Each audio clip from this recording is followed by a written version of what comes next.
Assalamualaikum warahmatullahi wabarakatuh. Nama saya Andi Gama Brilliana Riksa dengan NIM S1S1190017.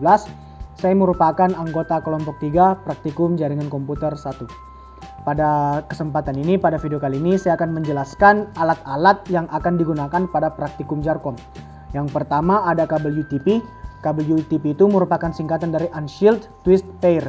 Unshielded Twisted Pair ini merupakan kabel tembaga yang tidak dilengkapi dengan shield internal. Kemudian pada kabel UTP ini terbagi lagi menjadi beberapa kategori. Nah, kategori yang saya ketahui itu adalah kategori 4. Kategori 4 ini hanya didesain oleh 4 kabel tembaga kecil saja dan memiliki kecepatan 16 megabit per second. Kemudian ada kabel UTP kategori 5 atau Cat 5. Kabel Cat 5 ini memiliki kecepatan hingga 100 megabit per detik, dan ada juga kabel Cat 5E.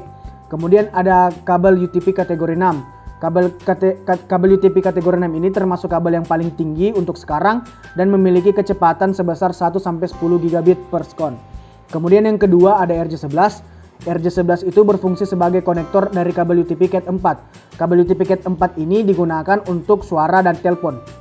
Kemudian ada RJ45. RJ45 ini berfungsi sebagai konektor dari kabel UTP Cat 5, Cat 5, Cat 5E, dan Cat 6. Kemudian ada fiber optik outdoor dan indoor. Fiber optik outdoor ini berfungsi untuk mentransmisikan sinyal cahaya dari satu tempat ke tempat lain. Begitu juga dengan yang indoor, hanya indoor dia mungkin dikhususkan untuk di dalam ruangan saja. Kemudian ada tang crimping. Tang crimping ini berfungsi untuk melekatkan kabel UTP dan RJ45. Kemudian ada LAN tester. LAN tester ini berfungsi untuk mengecek koneksi antara RJ45 dan kabel UTP. Biasanya jika sambungan berhasil, maka lampu di kabel LAN tester ini akan menyala 1-8. Kemudian ada OPM atau Optical Power Meter. OPM ini berfungsi untuk mengukur dan mengecek kecepatan transmisi pada fiber optik. Kalau LAN tester dia untuk kabel UTP, sedangkan OPM dia itu untuk kabel fiber optik. Kemudian ada router. Router ini berfungsi untuk menghubungkan dua jaringan atau lebih dalam satu jaringan yang sama atau jaringan yang berbeda. Kemudian ada switch. Switch ini berfungsi untuk membagi jaringan ke beberapa perangkat komputer. Kemudian ada LAN card.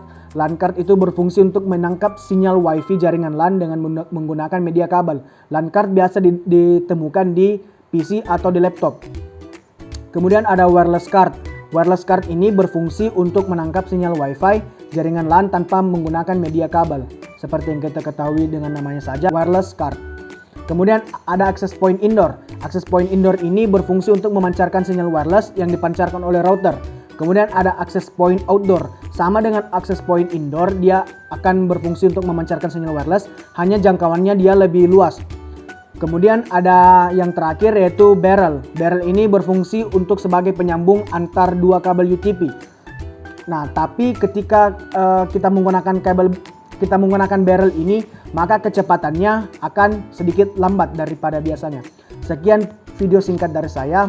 Lebih dan kurangnya mohon dimaafkan. Saya akhiri. Wassalamualaikum warahmatullahi wabarakatuh.